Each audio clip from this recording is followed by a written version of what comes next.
The next topic is the UK continues to become less LGBT plus friendly in international rankings, and it's almost like I put this one last for a reason. So the International Lesbian, Gay, Bisexual, Trans, and Intersex Association is an organisation that, among other things, assesses European nations based on how LGBT plus friendly they are. This year, they assessed a total of 49 European nations over 71 separate criteria across 6 general categories to calculate a score of just how LGBT plus friendly they are. Sorry. Until 2015, the UK was at the very top of the list. Yet in the years since, it has plummeted. In 2020, it was ranked 9th place, and this year it was ranked 10th. The ILGA cited a number of issues, including a rise in hate crime, a failure to address repetitive torture, and increased anti-trans rhetoric, among other reasons for the drop in position.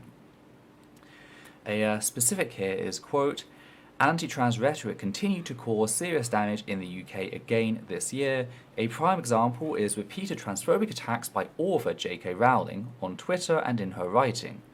Her statements have been harshly criticised by trans people, activists, and writers.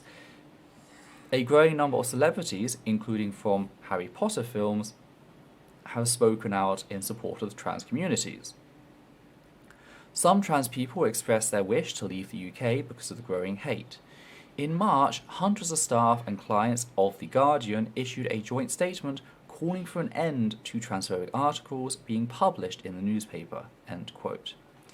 They also referenced the Tavistock ruling, which we previously covered, stating that, quote, on the 1st of December, England and Wales High Court ruled that young people under 16 are unlikely to be capable of consenting to hormone blockers.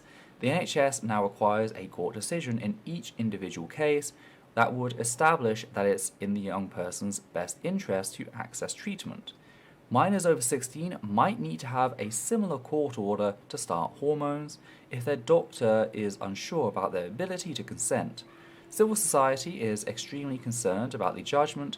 The Tavistock Gender Identity Service is appealing the ruling, which has suspended implementation for now. End quote. So there's a lot of stuff that we've sort of covered in the shows and in the videos that we've done. And add that to the police violence, lack of support for like cervical screening, and it's just like the reason is becoming pretty clear. And what's interesting is 2015, dropping from 2015, coincides perfectly with the spike in transphobic hate in the UK as the turf wars got started again. So, you know, this isn't an accident, this isn't a phenomenon without reason. It's not a case that the other countries are massively improving things.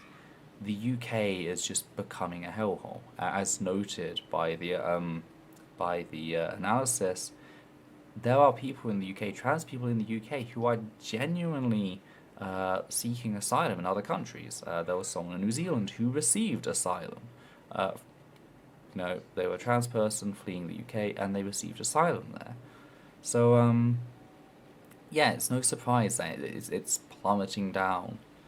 And again, this shows that the whole fight for queer equality is not over. Is there anything you'd like to add, Levi? Can't think of anything. Sorry. Do apologise about the cough. So it's quite a quick story. I think everything else we've done up to now kind of like feeds into it. So I don't think there's much of a point really labouring the entire thing. So just like, if you're someone in the UK who feels like things have been going on, it's like, and like you feel like you're the one imagining it, you're not imagining it.